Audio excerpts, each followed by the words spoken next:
시절 때 가장 좋아하시던 과목이 뭘까요? 학생 때요. 네. 사실은 저는 제 유튜브에서도 몇 번 여러 번 얘기했지만 운동을 되게 좋아했어요. 네, 지금도 사실 보통 이제 이런 데 강연을 오면 처음에 지금은 10번도 넘게 강연을 했기 때문에 그러지만 처음에는 긴장도 하고 어떤 얘기를 할까 막 종이에 쓴 적도 있는데 2시 반에 강연이 시작을 했었죠. 2시 28분쯤에 제가 입장을 했던 걸로 기억을 하는데 제가 이걸 왜 알고 있냐면 직전까지 UFC 라이브 방송을 보고 있었습니다. 네, 오늘 격투기 경기를 중계를 하고 있었거든요. 네. 저는 스포츠를 되게 좋아해서 체육 시간을 제일 좋아했고 지금도 사실 어느 정도는 경제적으로 성공을 했는데 저는 사실 명품이나 좋은 차나 좋은 집에 대한 욕심이 전혀 없고요. 그래서 제가 돈을 많이 버는 이유는 혹시나 부모님이 갑자기 아프거나 부모님이 돈이 없진 않으시지만 갑자기 큰 돈이 필요하거나 제가 번 돈으로 뭔가 도움이 될 때를 대비해서 돈을 많이 벌기도 하지만 병원 개업해서 잘 되기를 정말 잘했다라고 생각하는 순간은 뭐냐면 그런 야구 경기나 축구 경기에 돈을 많이 내면 좋은 티켓을 살 수 있잖아요. 네, 가장 가까이서 네, 류현진 경기를 호수 뒷자리에서 본다든지 이런 거 그럴 때 유일하게 느낍니다. 가장 최근에는 이제 카타르 월드컵을 직관하러 간 적이 있었어요. 2박 3일로 제가 새벽 5시에 떨어져요. 카타르 시간으로 5시에 떨어져서 그날 밤 10시에 스페인 독일 경기가 있고 그 다음날 오후 4시 한국 가나전이 있어요. 그리고 그날 오후 8시에 이제 아까 얘기했던 브라질 스위스 경기가 있는데 제가 그날 그러니까 새벽 5시에 떨어지고 그 다음날 한국 가나전 있잖아요. 그날 다음날 새벽 2시 35분 비행기. 그때 이제 느꼈습니다.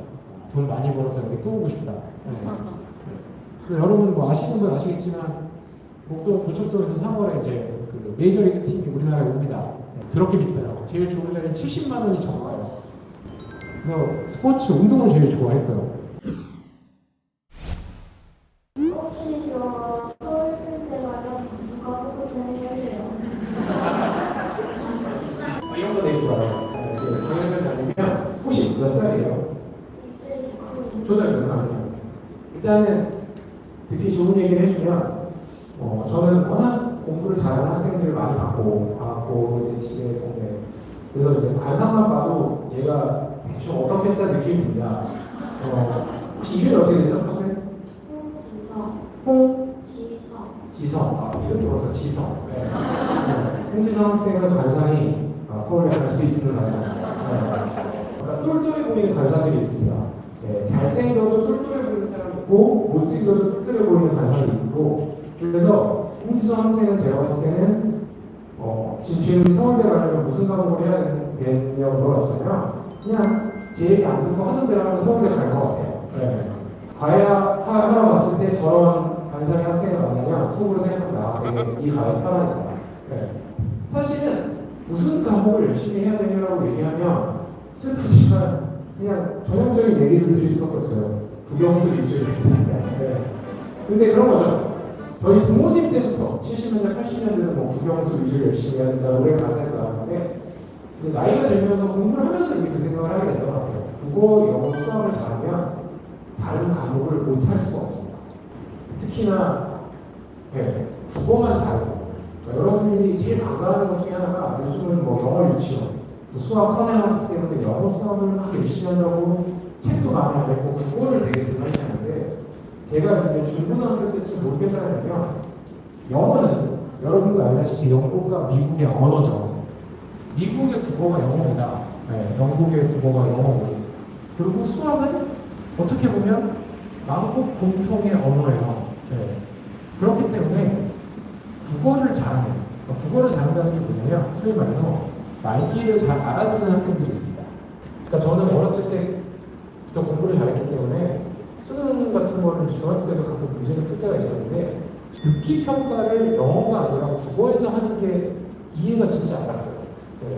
그러니까 영어 듣기 평가는 영어니까 이제 그거를 들어서 문제를 푸는데 수능 국어가 저희 때는 55문제였는데 앞에 6문제가 듣기 평가였거든요. 이거를 왜 시험을 왜 보지? 근데 이제 나이가 들고 의사생활을 하면서 깨달았어요. 하루에도 수많은 환자들을 보고 수많은 사람들과 얘기를 하면 여러분도 알 겁니다. 직장인들 그런 사람 있어요. 그래서 말귀를 못 알아듣는 사람들이 있어요. 진짜 신기해요. 그러니까 겉으로는 이제 티를 안 내요. 왜냐하면 이제는 저도 성숙한 성인이 있기 때문에 상대방을 함부로 무시하지는 않습니다만 이 사람이 일상생활이 되나 1-1을 2라고 얘기를 해줘도 다음날이 되면 자 1-1 물어보면 3이라고 얘기를 하는 사람도 있어요. 제가 봤을 때는 그 사람은 머리가 나쁜 사람도 물론 있겠죠. 저는 이제 정신과를 공부를 했기 때문에 그래서 89부터 IQ 100 사이는 정상생활이 가능해요. 입고 씻고 먹을 수 있으면 스스로. 하지만 여러분이 학교를 다닐 때 잘 보면 소위 말해서 공부 되게 열심히 하고 성실한데 성적이 안 나오는 애들이 있고 분명 말을 여러 번 했는데 못 알아듣는 사람이 있습니다. 그럼 우리는 그 사람을 되게 무시하거나 따돌림을 당하는데 의대를 다니면서 정신과 수업을 들으면서 깨달았어요. IQ 80에서 100 사이의 사람들이 있습니다. 네. 공부를 해도 학습 능력이 떨어질 수밖에 없어요.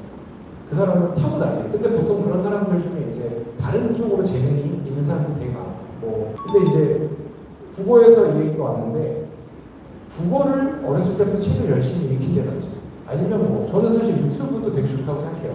그러니까 요즘 제 주위에 학부모인 동료들도 그렇고 영상을 보여주고 30분 이내로 줄이고 막 그러는데 저는 사실 유튜브 영상을 보는 것조차도 끊임없는 국어 공부라고 생각을 하거든요.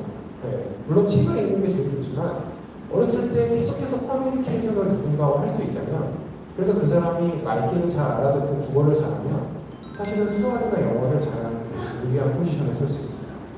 저는 어렸을 때부터 어떻게 하다 보니까 어머니가 제 책에도 어머니랑 같이 쓴 책이 있지만 어머니가 어렸을 때부터 계속 저한테 뭔가 말을 걸어주셨어요.